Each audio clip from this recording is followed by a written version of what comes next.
JMS Brewery. Brew hard.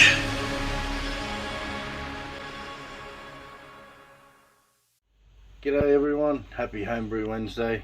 Cheers. I just wanted to, before I start, just wanted to just wish Strat very well. Just heard the news he's not very well, he's been in hospital, and hoping that everything goes well for him, and we'll see him back on his YouTube channel entertaining us all in no time. So cheers Strat, get well mate.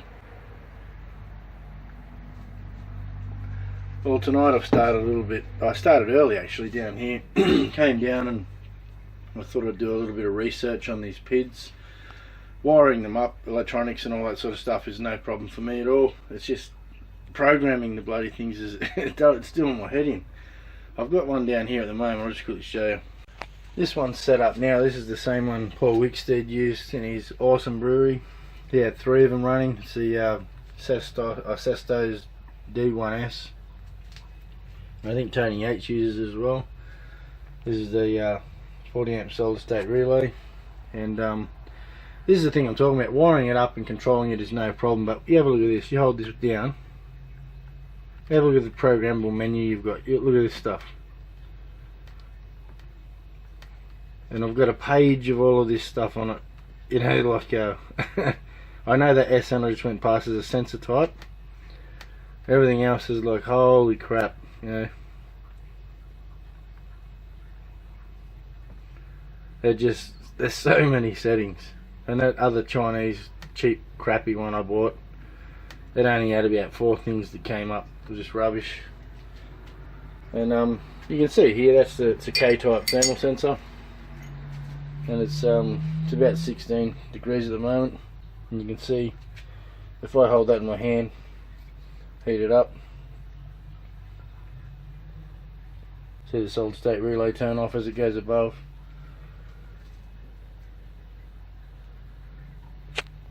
Pretty cool. So just getting around the sort of calibrating them perfectly for what I want to do, because you know the PIDs, I mean they're not like a just like your temperature controllers you get hooked up to your fridge. You know, they basically reach temperature and shut off, and then you know when they go below that, they by 1 degree they shut back on. These things, they pulse. I think it stands for, PID stands for proportional integral derivative, and they're a pretty complex little piece of equipment, and a very good little thing to run your brewery. So yeah, I'm going to get that all, just work it out and program it perfectly. I've got a basic idea, but I'd really like to know 100% so my brewery efficiency, you know, is as high as it can be. I also got these little another package from eBay today. I'm still waiting on another one, another Sesto's D1S, another one of those, and I'm probably going to get another one. But I've got these little panel control lights from eBay today, so they're pretty cool. They're just LEDs in them, and they're just basically, they're 240 volts. They say on eBay, but these ones actually say they're 220 or 20 milliamps. Which just roughly means they're LED inside them, and they'll be basically just have a 20k resistor on them. So if you're hooking up to a 12 volt power supply, you'd hook up a 1k resistor, you know. But they should look good on the panel.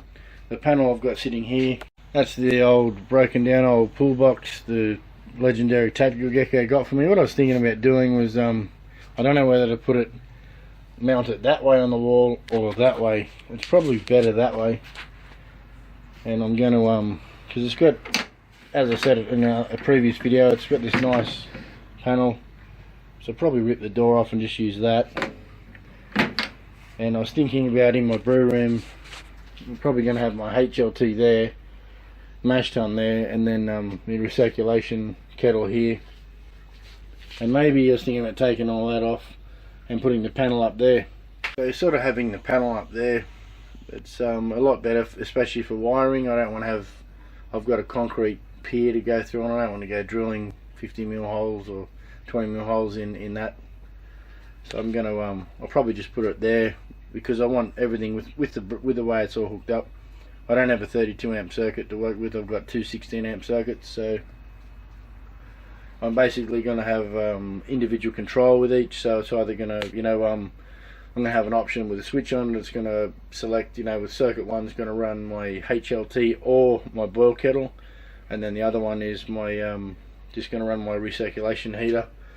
And I might actually do something tricky with the relays and make it so you can sort of swap between them. But anyway, we'll work it all out. It's all a work in progress, but I'm going to get it up shortly. But the other thing I wanted to talk about at the moment, as you know, with my brewery, if you have a look at it, oh, look at that. I put another wall in. This used to be, as you notice, used to be able to just walk straight through there. So I've actually just done a bit of construction on that. I'll just show you the pictures. So I framed it up. Then I put up the, I'm just using 3mm MDF, and put up the bottom sheet, the top sheet, and then basically bit of liquid nails that in the gaps, and then from there just painted it, and it came up pretty good, so pretty happy with that. But as you can see, the fridge there, I'm going to put another wall behind that one, so there'll be a wall across there. And then I was even thinking about, because if you go through here, that's sort of the bar at the moment, a very messy bar, so I was maybe thinking about where the brew room is here. Just an idea, probably won't do it, but you could put a keezer here and then build a wall in front of that and have this, so this all opens up, and you could basically, this could be a bar from the brew room, but who knows. I don't really have that many people over, so it'd be worth it. But yeah, but the other ideas, if I don't do that, I'm gonna put another screen up in here somewhere so I can watch my YouTube videos.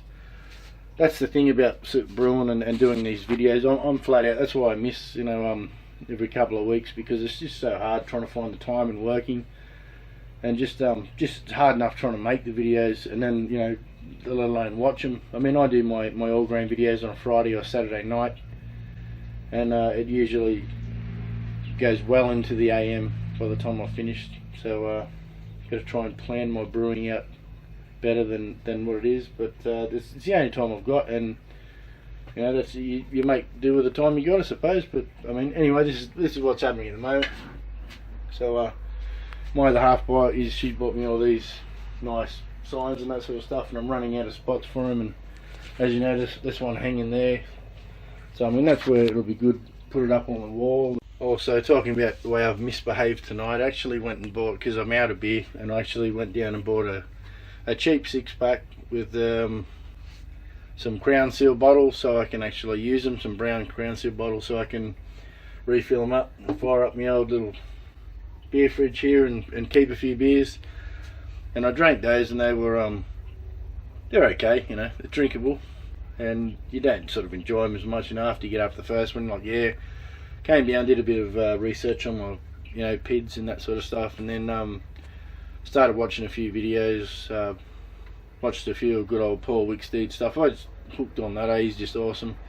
A few of Tony Yates, and he's great. Watched the interview with Paul Wicksteed and Tony Yates, fantastic. Highly recommend you guys check it out if you haven't seen it. And I actually because it's an hour-long video, I sat there and I ran out, because I only bought 6 beers. So then that's why my beer's a little bit cloudy. I think you're starting to realise where I'm going now. So I got my old mate out here, the carbonator, and my beer's cold crashing at the moment. It's not quite down. Well, it's actually almost down to temperature, but it's still another 24 hours. And so I just took 1 litre of the good stuff, and I thought to myself, I shouldn't be doing that. And I've used the Eldorado hops in this. It's just a 21 litre batch. At 60 minutes I used, I think it was about 13 grams at 60 minutes, and then I used, I think it was 35 grams at 10 minutes. And the funny thing, I poured it and it was very heady. I was like, oh, and then I had a sip, just got a little bit of the foam in that, and went, oh wow. And you just, like, after having those horrible bloody store-bought beers, I just went, wow, that's nice. And it just reminds me, that's why we do this. It's great stuff. Happy Homebrew Wednesday. Cheers, guys. See you next week. Bye.